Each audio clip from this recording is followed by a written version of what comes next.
last few games at Lundy, both out there, everyone good to go? All good to go. And then looking, obviously, before we get to the season, tonight's event, there's a lot of things you guys celebrate. You obviously have the parade, your own cup day, all that. Where does the ring kind of fit into that in your mind, since you've already been through it once? It's a Christmas Day kind of thing, because we have no insight into what it's going to look like. There's no leaked ideas. Nobody's seen a picture. They do a really good job of keeping it private. And it's a great little individual keepsake for everybody. So it surprised me last year how much I ended up enjoying the experience. Like it was how impactful it was for me. So I'm looking forward to tonight. Coach, we were just talking to Seth Jones, and he said obviously the goal this season is not just to defend the cup, but to really play hard for Barkov and Yep. Matthew and Nosek. Just how significant do you feel that part of the equation is, especially going into opening night tomorrow? Usually you got to get into the season before you find your adversity, find what will define you. And we have that right in front of us from the start. Learning how to win hockey games without elite players in your lineup. There's a danger in it for sure, because it's not he's out for a month. So we are in kind of full playoff mode with that idea right from the start, to humble yourself to the point you understand that it's going to be a real challenge in the grind. But there's also a potential awesomeness to it. Can you win without your best players? And if you can, then you're a little bit more bulletproof than you were before. It's not easy to do. The best players, I mean, they're paid what they're paid for a reason. They do so much for your team, for your franchise. He's here. He's been here every day. He's been in the meetings. He'll be around. So we'll get to keep his personality and his leadership here, but we'll miss him on the ice. Seth Jones had some really good stretches in Chicago, some rougher stretches, but he seemed to just step right in here and succeed. What is it about the fit that's worked there?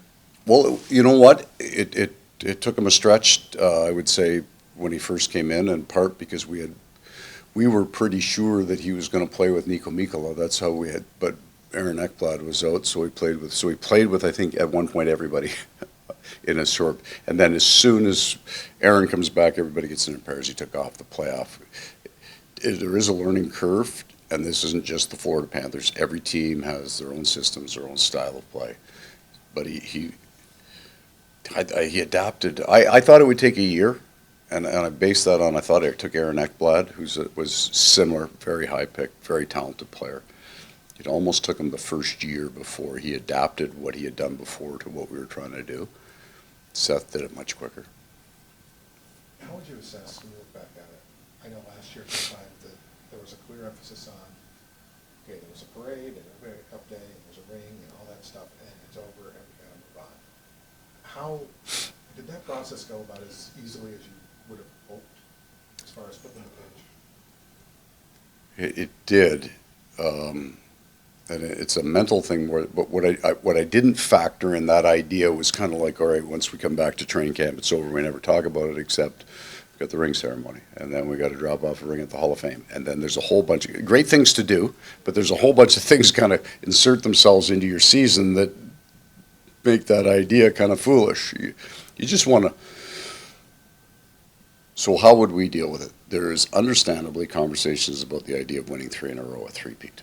But we can't not have those conversations. So when we talk about it, when we answer it, but it's not the driver of this season, right?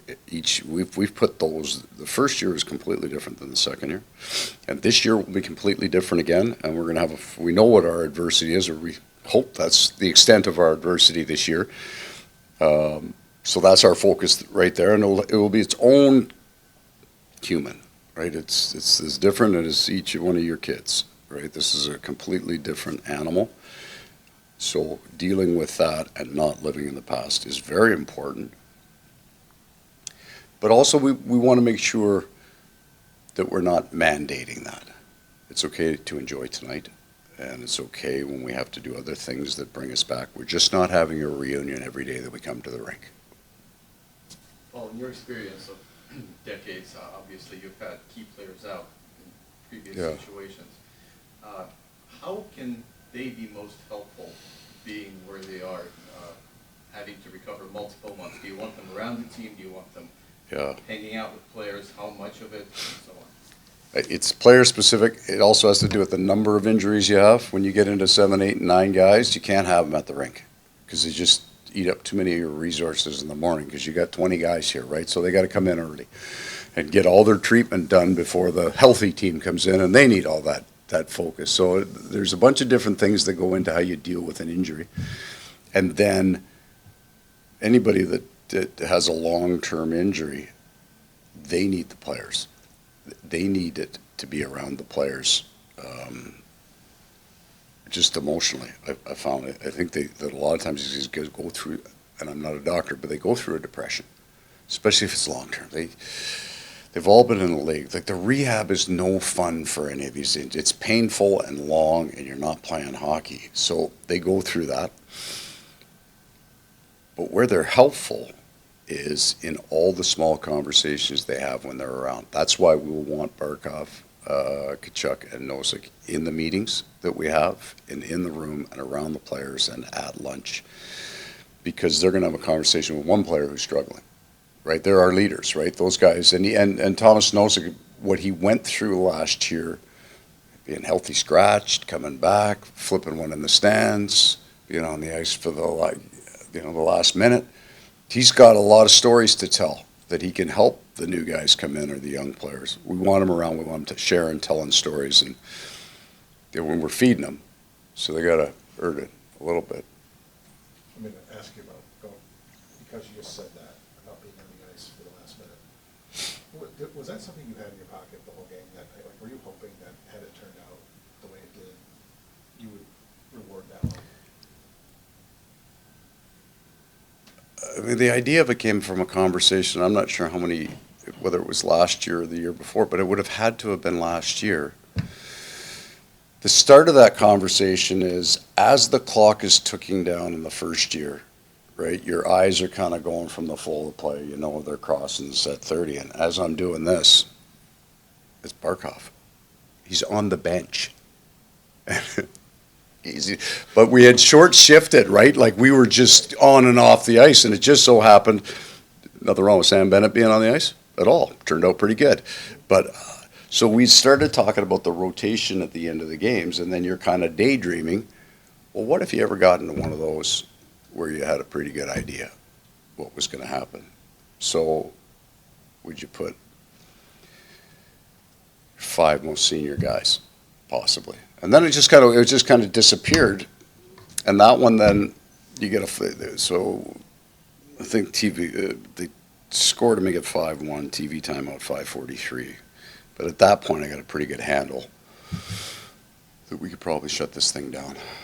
And then you're kind of looking down the bench going, what about these guys? Look what they did. And you think about, then you get a flash of, they should be on the ice.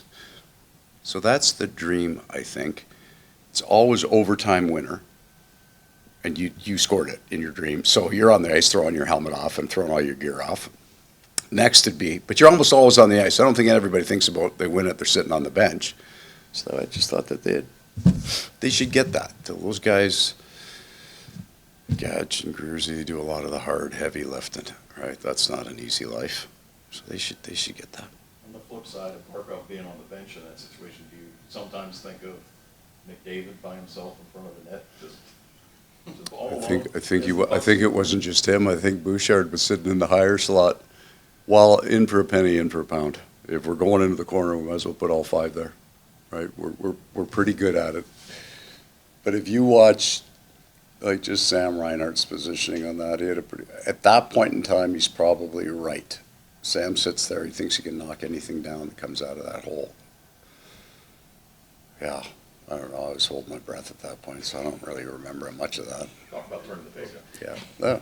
It's How good excited as a memories. coach are you to get back into the regular season grind of playing Chicago tomorrow and then getting ready for Philadelphia on Thursday, and then you got Ottawa on Saturday? Like, you're back in it. More this year than last year, George.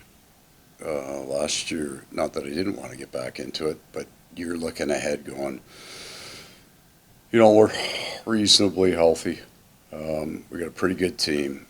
But everybody, it seemed like everybody was a little bit tired. By the time we got out of training camp and we were going to Finland in the next month, it looked like a bigger hill. Got a little more rest, and like the coaches got work to do this year. Like we got to get to work. We're not rolling in with a full healthy team where we think we're a pretty good team, and you manage the year as much as you coach sometimes. We're a little tired here, I'll lay off them, push them a little harder here. Here we got to get to work every day. And we're going in even, it's cliche because we won last year, and it'd be full of shit to say we weren't a pretty good team. We had a good team, but we're missing key pieces for a long time. So we're going to have to deal with some things we haven't had to deal with maybe emotionally for maybe 2 or 3 years. You go back to that. Any team You go back to that first 4 months, our first year. We had to get some details right. There were some unkind words said. It'll be handled differently this year because now we have a relationship and they know what I'm talking about. But we're going to have to work our butts off. Are you keeping the, like last year you had the notes, like this is what? Yeah, it's up on the board, yeah. You're doing that again? Yeah, it won't be, that might be more out of habit. It's not a super, it's just a habit. I like it and I use it.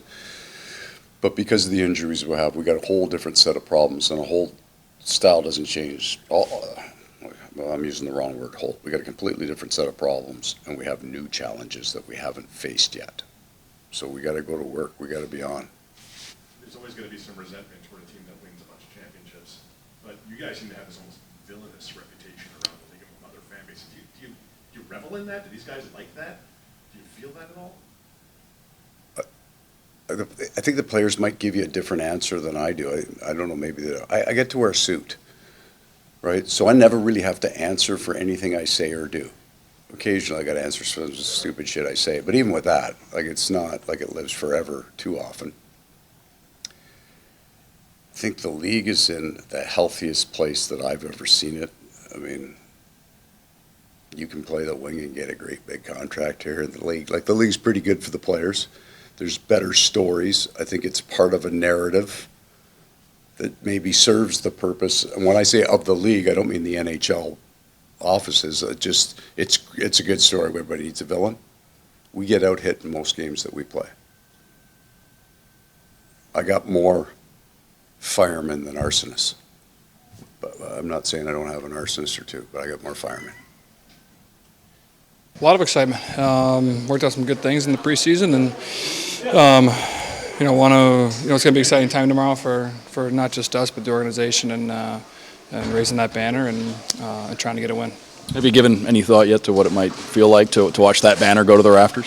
It's going to be pretty cool. I think it'll be up there forever, and knowing that it's just a special group, and it's kind of it's a celebration, but at the same time, it's a turning of the page. It's a new chapter, and something that we want to get to this year early is our game, and trying to get that tip-top shape.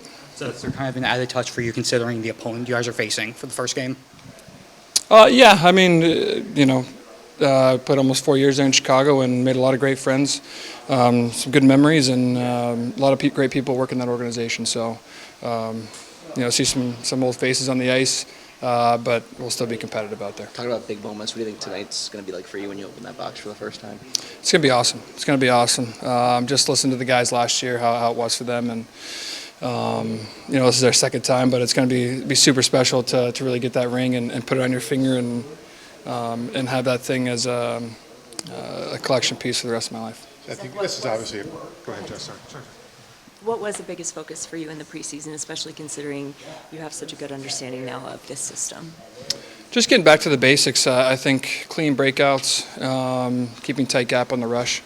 That's something that me and Meeks focused on quite a bit. There wasn't much 5-on-5 in the last two games, but when there was, we wanted to really focus on that. And then, a lot of power play and penalty kill, so just really getting your footing with those situations too. This was obviously a pretty close group, as evidenced by what you guys did last June. Mm-hmm. But to come back mostly intact, mm-hmm. and then go through the adversity you've gone through. I mean, nobody wants to lose Barkey, nobody wants to lose Chucky, but to go through some stuff already, has this group even gotten closer, do you think, in some ways? Yeah, I think every day that passes, we get closer. Especially off the ice, I think that matters so much when it comes to a team and the way you perform on the ice. Everyone trusts each other. Everyone has each other's back, no matter the situation. And You see Barkey, you see the guys that are hurt in here every single day working to get back, and we want to play for them as well. So they have the opportunity to play as we go deeper in the season. With Mikkola coming back, top 4 guys now on defense, all signed for at least the next 5 years. What does it do as a defenseman to kind of have that kind of stability, kind of have the familiarity year after year after year? Yeah, I think it's something that every D-man strives for, and every D-pair. You want to play together for a long time because you understand, you get used to your, certain triggers that the other D partner has, whether you're going or staying back or what he's thinking, and so you really become a unit rather than 2 defensemen out there playing. And so I think you think about some of the great pairs that I've played in the past. They played together for a long time and many years and accomplished great things. So it's awesome that the top 4 is here. And we can really get acclimated and continue to grow together. Seth, where do you feel like your game maybe took a step forward since you got traded over here? Probably the defensive side of the puck. You just trying to keep a tight gap. Obviously with the system, it demands that of you. And so defensively, not giving up the blue line so easily, not giving up the red line so easily in the neutral zone is a big part of not just our team concept, but as a defenseman, and making it harder on the other team. So around the net, boxing out, little things like that, that I focus on a little bit more. What was it like for you after the trade, coming to a new team for the first time in the middle of a season, new systems, all that, going from a last place team to a contender? I mean, what was that like? I'll just talk about the system. It was a completely different system, and I think it took me a few weeks for sure to really get accustomed to that. Just talking to Paul and then doing video with Sly, practically after every game. On what he expects of me, what I can do better, what I'm already doing well. So it wasn't all negative. He does a great job of showing all your clips in a game, but just being consistent in the defensive side of the puck, and then the offense, it kind of takes care of itself. We're not a big rush team, but being involved in the offense when you can be is important. And I think for a defenseman, especially a two-way guy, if you can take care of the puck in your own end and keep it out of your net, it helps a lot more. Bill was talking earlier before the start of camp about Paul with new players. He's like, make a big mistake. Go ahead. Is that like a nice weight lifted off where you're not gripping it, like, don't want to mess up? And now I don't know how long that string is, that rope is. But when I first got here, 100%, that was the conversation I was having, is don't be afraid to make a mistake. And I remember there was a game in Montreal, a couple minutes left.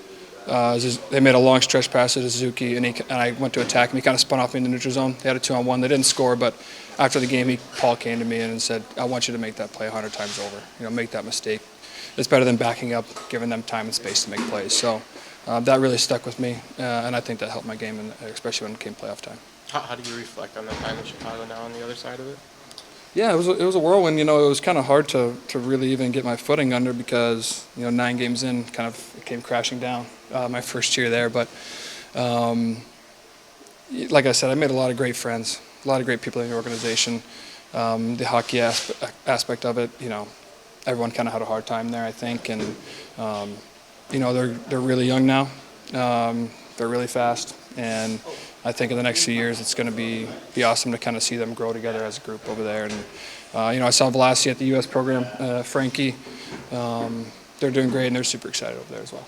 It felt like at the end where at least Nick Foligno and some of the guys just maybe took exception to how you left and just what did you have any thoughts, or have you guys talked at all, or just? I talked to Fliggy.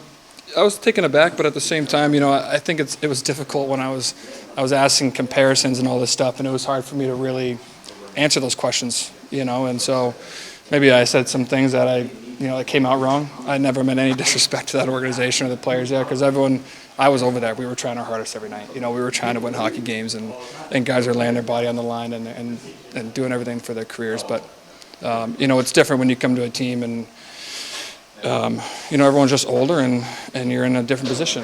I think that organization is going to be in that position in years to come, when everyone kind of gets a little bit older and acclimated to that system and playing together. So that's really it. It seemed like a win-win in the end. I mean, you got what you wanted. You get the championship. The Hawks get a goalie out of it. It wasn't like it was just a cap dump kind of situation.